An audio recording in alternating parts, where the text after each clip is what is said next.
Hi guys, so today I'm going to be doing a book series review of the Wings series by Aprilynne Pike.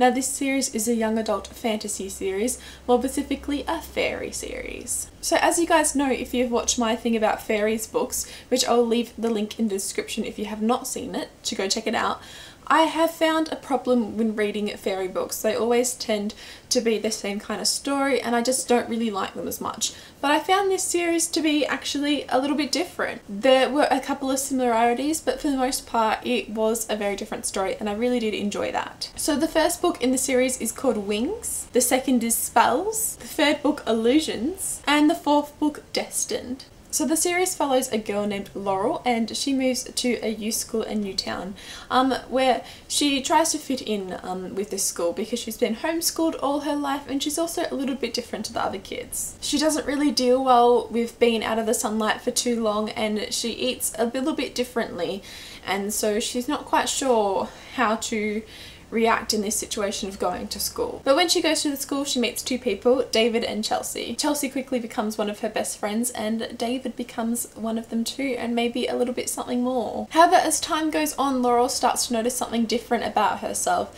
She notices a lump on her back which eventually turns into these wings, and it looks like there's some sort of plant or something that's growing from her. Laurel is confused as hell as to what's going on until she realizes that she is a fairy, which explains why she doesn't like being out of the sunlight for too long and why she eats funny food. But now Laurel has to deal with the fact that she's not a human as she once thought, that she's a fairy and her world has changed. Laurel also meets another fairy called Tam who tells her about this world and tells her that he is protecting her and he's protected her ever since she was little. And automatically Tam and Laurel have this sort of instant kind of love connection.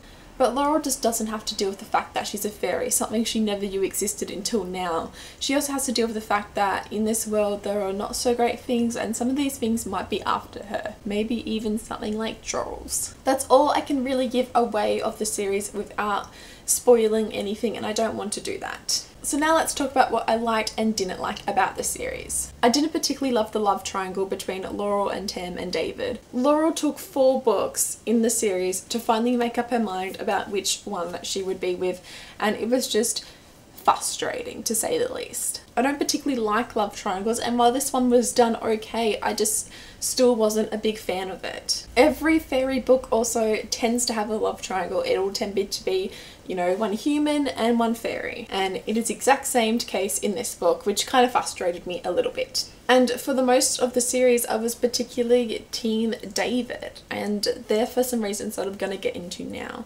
without spoiling anything of course, but I just felt like Tam and Laurel had a kind of instant love connection. When Laurel first meets Tam in Wings, she's automatically connected to him and this, you know, instant love kind of just happens out of nowhere. Where Laurel and David's relationship grow and you see them come together and like each other and things like that, it's not instant. And while Tam and Laurel do get to know each other throughout the books and other things are explained, I still kind of just remember how the start of their relationship was just kind of instant and it kind of put me off a little bit. I also had some issues with Tam. He was very pushy at times. For example, I'm going to read you a little passage here. She looked up at Tam, at his half smile. "No," she said, instantly knowing what he had in mind. "No, no, no, no."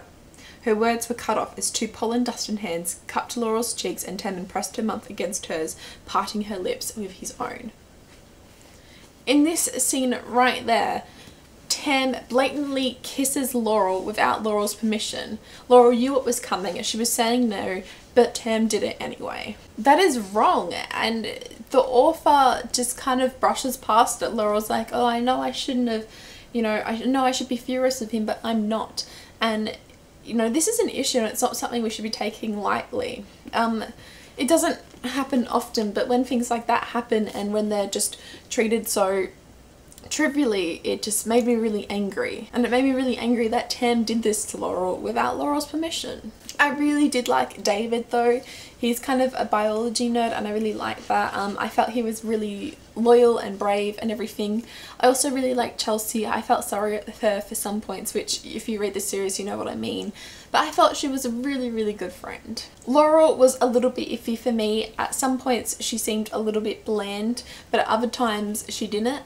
She was also very, I guess, passive and not willing to take action first. And later in the series she does grow and that gets better. But in the first couple of books, she's just a little bit average. You do see character development though, and I do really like that. Another thing I should mention is when I first started reading this one, I really struggled to get into it.